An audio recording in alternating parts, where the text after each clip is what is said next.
Rajneesh hospital के इस प्रांगण में आप सभी का सत्कार है। सभी ज्येष्ठ अग्रज दिग्गजों को मेरा नमस्कार है। गीत वंदे मातरम का भावना से गा रहा हूं मैं। शहीदों के दर्द को आप तक पहुंचा रहा हूं मैं। तार मेरी साधना का शेष रहना चाहिए। मैं रहूं ना रहूं, मेरा देश रहना चाहिए, मेरा देश।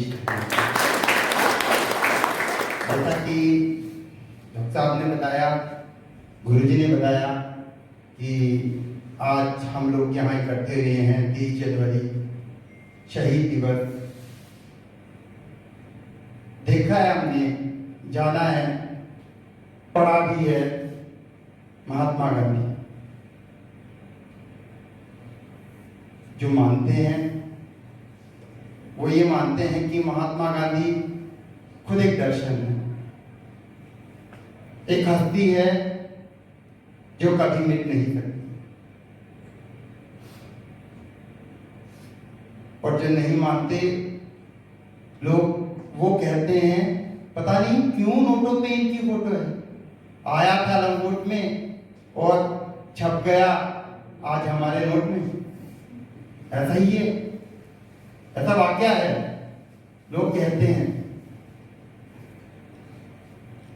लेकिन अगर सही शब्दों में महात्मा गांधी के जीवन को हम जाने, हम पहचाने, तो हमें वास्तविकता का अनुभव होगा, तो हमें सच्चाई का पता लगेगा कि आज क्यों हम बैठे हैं, क्यों राजघाट पे देश का प्रधानमंत्री आज के दिन इन्हें पुष्प अर्पित कर रहा है,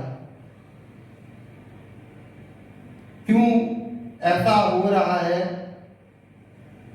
कि हम यहां बैठे इन्हें याद कर रहे हैं। 1869 में जन्मी।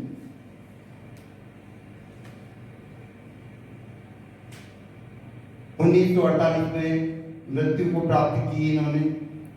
लेकिन फिर भी हम लोग आज इतने सालों बाद इन्हें याद कर रहे हैं। याद करने के लिए तो बहुत लोग हैं, भगवान है हमारे सबसे बड़े। देश की आजादी में अहम भूमिका निभाने वाले, सत्य और अहिंसा के मार्ग पर हमें आजादी दिलाने वाले महात्मा गांधी। अंग्रेज खुद इस बात से हैरान थे कि किस तरह इन्होंने अहिंसा का मार्ग अपनाकर हमारे देश को आजादी दिलाई। इनके जीवन से जुड़ी एक रोचक कथा मैं आप लोगों को, एक कहानी मैं आप लोगों को बताना चाहता हूं। विद्यार्थियों से जुड़ा हूं और बच्चों को सिखाने के लिए मैं सच्चाई के मार्ग पे चलने वाले महात्मा गांधी के जीवन का एक सच आप लोगों को बताने जा रहा हूं। महात्मा गांधी जब बचपन में एक बार इन्होंने झूठ बोला, इतनी बड़ी शख्सियत और बोला झूठ। कारण था बड़े भाई जिनका नाम लक्ष्मीदास था, उनके यहां बहुत कर्ज हो गया था। बड़े भाई के कर्ज को मिटाने के लिए इन्होंने अपने हाथ का सोने का कड़ा बेच दिया और पिता को सिर्फ झूठ बोला कि वो कड़ा कहीं गिर गया, खो गया। पिता ने इनसे कुछ नहीं कहा। काफी देर बाद रात को जब ये सोने को गए तो पूरी रात इन्हें नींद नहीं आई। कारण ये नहीं था, आज हमारे साथ में ऐसा कुछ होता है तो हम तो बिल्कुल चैन से सोते हैं। कारण ये होता है कि हाँ, जो छुटकारा था हमें मिल गया, मुक्ति हमें मिल गई। इन्हें इस बात की चिंता पूरी रात सताती रही कि जो कड़ा मुझसे खोया और उसके बाद भी पिता ने मुझे कुछ नहीं कहा। मैंने पिता से झूठ बोला और आखिरकार इन्होंने हिम्मत करी, सवेरे उठे, उठकर इन्होंने सारी बात कागज पर लिख दी और पिता को वह चिट्ठी पकड़ा दी। जब पिता ने सच्चाई जानी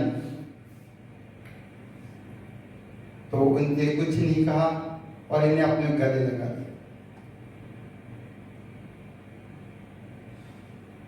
हिंसा की मार से कहीं ज्यादा असरदार होता है प्यार, और वह इन्होंने सिद्ध कर दिया और उसके उपरांत इन्होंने अपने जीवन में कभी भी झूठ नहीं बोला। सत्य पे चलना, सत्य पे चलना और उसको अपने आचरण में लाना। बातें सब बड़ी बड़ी करते हैं पर अपने आचरण में लाना एक बहुत बड़ी बात होती है, और उस शख्स का नाम होता है महात्मा गांधी। एक छोटा सा संस्मरण में एक ही लाइन बताऊंगा। एक बार एक माँ अपने बच्चे को मिठाई खाता है, गुड़ खाता है, इसको आप मना कर दो। तो उन्होंने कहा कि इसको कुछ समय के बाद उन्होंने एक तिथि निश्चित करी, जैसे सपोज अपन कहते हैं इसको अगले हफ्ते लेके आना, इसी दिन, तब मैं इसको समझा दूंगा। तो वो उसको लेके चली गई, काफी दूर से आई थी वो माता जी अपने बच्चे को लेके, वो उसको लेके फिर आश्रम में आई और उनके पास उनको लिटा दिया कि इस बच्चे को समझा दो। तो उन्होंने कहा, देख बेटा, ज्यादा गुड़ मत खाना, इससे दांत खराब हो जाते हैं, और इसके बाद कुल्ला करना और मुंह का भी ध्यान रखना। और ये कह के उसको आशीर्वाद दिया कि अभी ऐसा नहीं करेगा। माँ को उन्होंने पूरी सांत्वना दी। तो वो माता जी उसको लेके और चल गई, पीछे मुड़ मुड़ के देखने लगी। तो महात्मा गांधी ने कहा, क्या हुआ, कुछ कहना चाहती हो? तो उन्होंने यही कहा कि ये बात तो हमें कुछ 7 दिन पहले भी कह सकते थे, मैं इतनी दूर से इतना किराया खर्च करके आई हूं और फिर आपने ये बात कही। तो उन्होंने कहा, उस समय ये बात मेरे आचरण में नहीं थी, तो जब तक आप उस बात को अपनाते नहीं हो, केवल कहने मात्र से उसका फर्क नहीं पड़ता है। ये उन्होंने अपने इस बात से, संस्मरण से बताया और कृष्ण कुमार अपनी बात को फिर एक बार नई दिशा दी।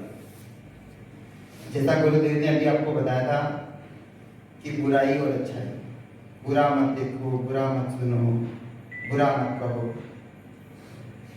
जीवन में एक बात अपने मन में जरूर उतारना कि बुरा जो देखन मैं चला, बुरा जो देखन मैं चला, बुरा ना मिलिया को, जो मन खोजा अपना तो खुद से बुरा न।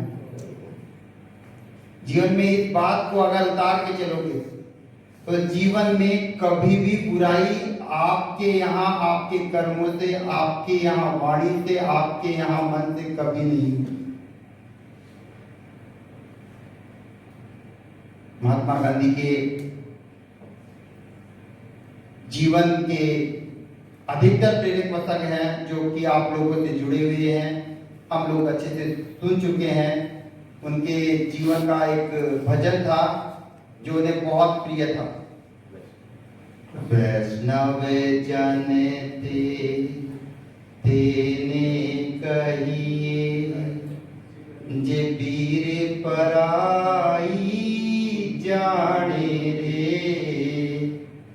वैष्णव जन तेने कहिए, जे वीर पराई जाने रे।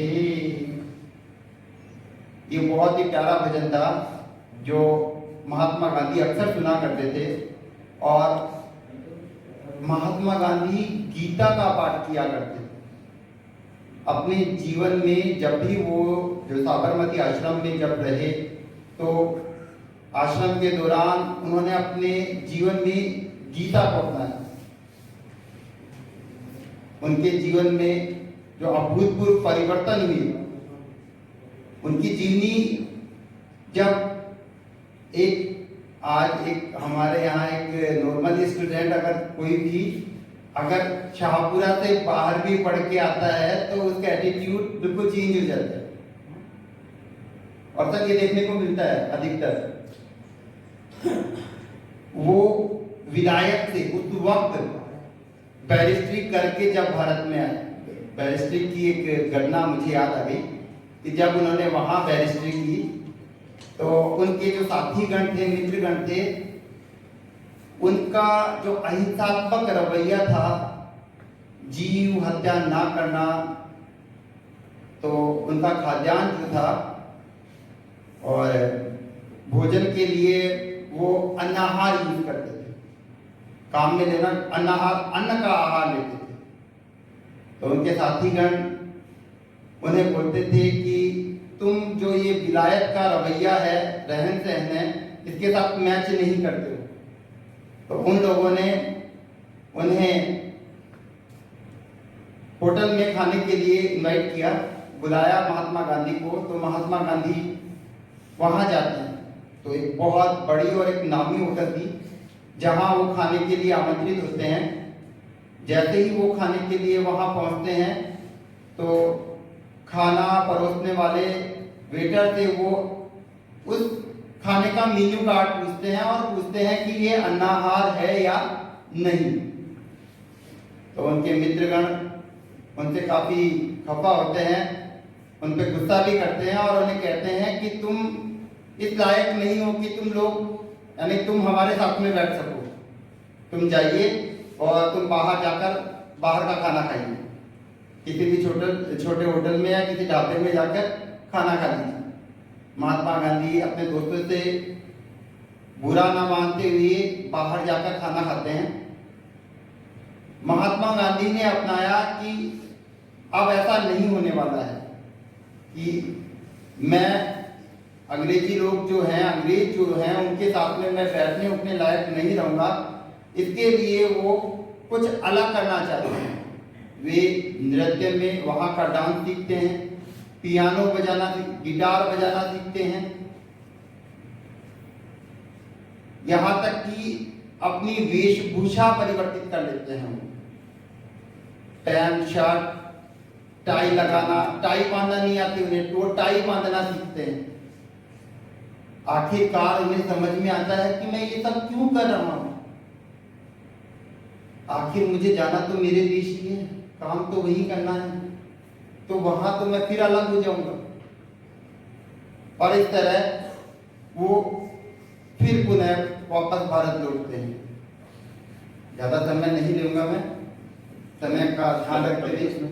कविता सुनेंगे? हाँ बिल्कुल सर। मैं तो जैसे अभी कृष्ण कुमार जी ने बताया, जब तक कविता के बारे में हम इन्हें आग्रह करते हैं, उससे पहले जैसे इन्होंने बताया कि ये साउथ अफ्रीका में रहे, वहाँ के हिसाब से ढलने की कोशिश की, फिर इनको ये आया कि मेरे को यहाँ आना है। 1915 में वो आए, भारत देश भ्रमण किया। याद रखने तक ये माइलस्टोन है उनकी जिंदगी की। 1915 में भारत आए, 1916 तक उन्होंने भ्रमण किया, साबरमती के आश्रम की स्थापना की, जहाँ से कि उन्होंने सब कार्य का संचालन किया। 1917, 18, 19 ये मैं आपको बताना चाहूँगा। 1917 में उन्होंने बिहार के अंदर जो आंदोलन था, वो उसके अंदर एक पर्टिकुलर कहते हैं यही फसल उगाओ, इसके हम कम से कम रेट दे रहे हैं, इंडिगो के बारे में बात। और उसके बाद 1918 के अंदर उन्होंने वहाँ पे खेड़ा सत्याग्रह किया। तो 1917 में उनका सत्याग्रह रहा, 1918 में उनका खेड़ा सत्याग्रह, 1917 का नाम भी सबको याद होगा, चंपारण सत्याग्रह, और 1918 के अंदर था खेड़ा सत्याग्रह। और 1919 के अंदर 1919 में उन्होंने खिलाफत आंदोलन किया, जब टर्की के खिलाफ कुछ हो रहा था। वो कभी देश की सीमा में बंधे ही नहीं। और उसके बाद जो महत्वपूर्ण 3 मैं आपको बताना चाहूंगा, 1920, 1930 और 1942। ऐसे कैसे अपन कंठस्थ याद कर सकते हैं, उनकी पूरे अपने को मेन इंसिडेंट बता सकते हैं। 1920 में जब जलियांवाला बाग की घटना हुई, देश के हर नागरिक का दिल कचोट गया और महात्मा गांधी का दिल रो गया। और उस समय उन्होंने नागरिक जो आंदोलन शुरू किया, उस आंदोलन के लिए उन्होंने पूरा 1920 से लेकर लगातार आंदोलन वो चालू रहा, पर वो अहिंसा के पथ पे रहे। और उस आंदोलन का नाम था असहयोग आंदोलन नॉन कॉपरेशन मूवमेंट। वो आंदोलन चलता रहा हमारा 1920। फिर चोरा चोरी की घटना अपने को पता है, ये चोरी वाली बात नहीं है। हमारे क्रांतिकारियों ने बहुत बड़ा काम किया था, उनका खजाना है ना वो किया था। हर एक आदमी का रास्ता अलग है, पर उसके बाद उन्होंने कहा नहीं मैं अहिंसा के पथ पे बढ़ूंगा, और 1920 का शुरू हुआ ये असहयोग नॉन कॉपरेशन मूवमेंट उस समय समाप्त हुआ। अब हम बात करेंगे 1930 की। 1930 का दांडी मार्च सबको पता होगा। साबरमती से दांडी नामक स्थान तक उन्होंने इसको चालू किया। ये चालू हुआ था 12 मार्च से। मैं इसलिए आपको बताना चाहूंगा कि स्पेसिफिक डेट होती है 12 मार्च से 6 अप्रैल तक 1930 में ये आंदोलन चला था। और इस आंदोलन में ये था कि नमक बनाने की बात पे था कि हमारी चीज है, हम ही नहीं बना सकते, हर चीज आप तोड़ना चाहते हो बात की। तो उन्होंने 6 अप्रैल 1930 को नमक का उत्पादन शुरू किया। दांडी मार्च के लिए शुरू हुए वो 12 मार्च को, 6 अप्रैल को वहां पहुंचे। 6 अप्रैल को नमक बनाकर असहयोग आंदोलन उन्होंने इस तरह से दांडी मार्च का जो ये नमक के खिलाफ था ये। अब बात आती है अंग्रेजों भारत छोड़ो। 1947 से पहले बात है 8 अगस्त 1942। अंग्रेजों भारत छोड़ो उस आंदोलन के लिए। क्यों, किस बात के लिए आप यहां हैं, क्यों हमारे ऊपर काबिज हैं? व्यापार के लिए आए थे, क्या कर रहे हैं ये दूर देती कब तक। और जब देशवासी जागे नहीं तो उन्होंने उनको एक ही नारा दिया था उस समय, करो या मरो, डू एंड डाई। जब तक आप किसी मकसद को हासिल करने के लिए दृढ़ इरादों के साथ आगे नहीं बढ़ेंगे, आप अपनी मंजिल तक नहीं पहुंचेंगे।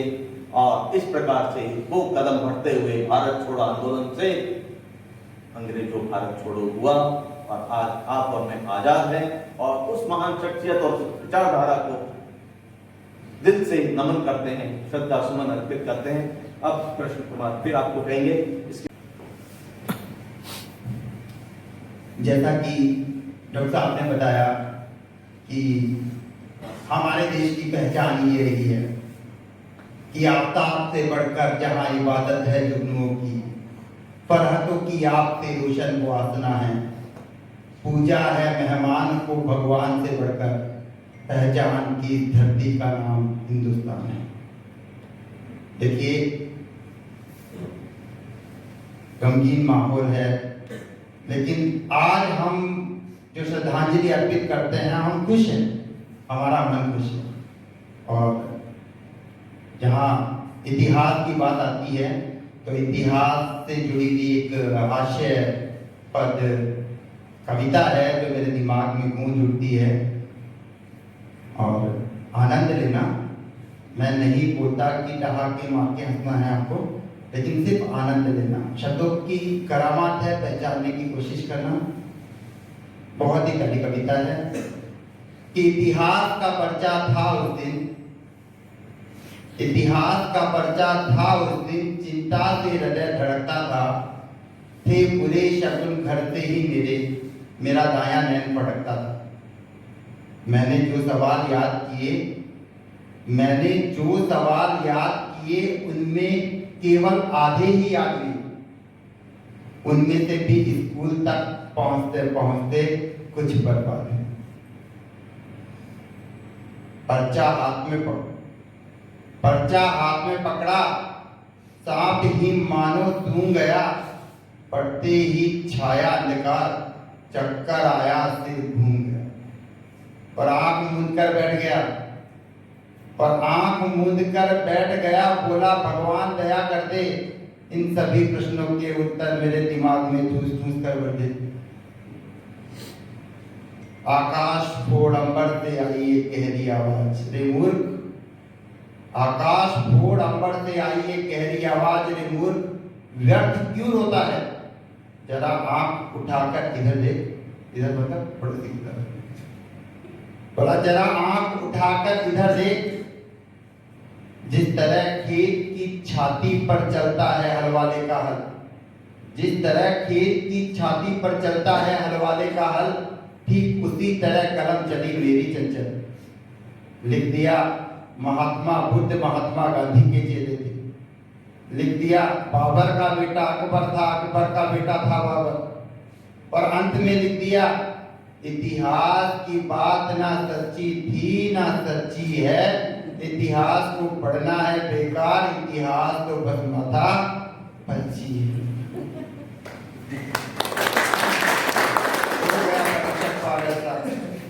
हो गया परीक्षक पागल सा मेरी कॉपी को देख देख और कहने लगा इन सब में से होनहार है बस यही है। मेरे सारे पर्चे छांट लिए, बाकी सब पर्चे छोड़ दिए, 0 नंबर देकर मेरे सारे नंबर काट दिए। जीरो, स्वामी विवेकानंद ने 0 पे काफी कहा।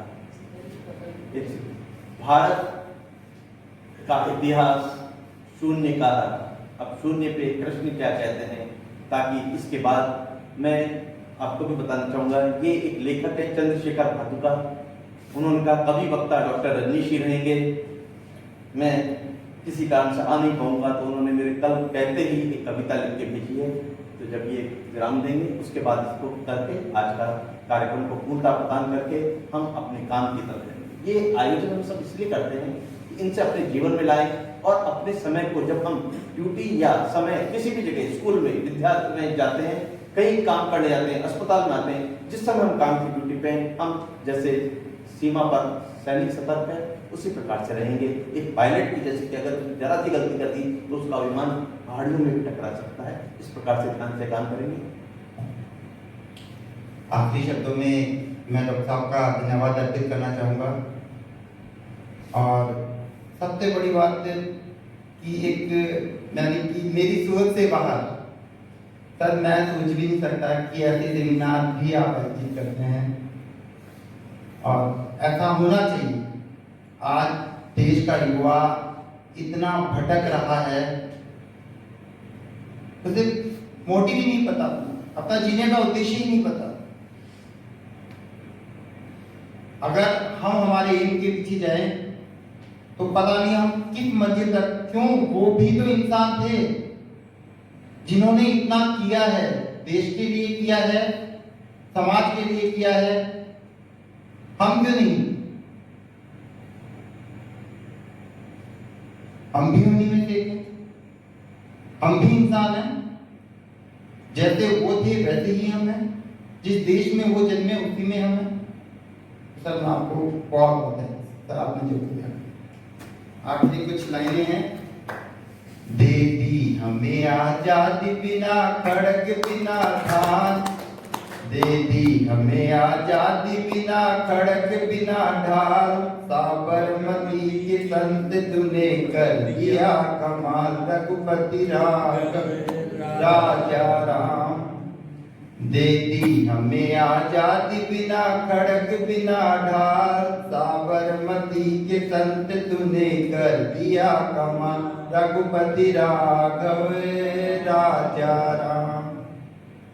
आंधी में भी जलती रही तेरी मशाल, साबरमती के संत तूने कर दिया कमाल, रघुपति राघव राजा राम। 1 मिनट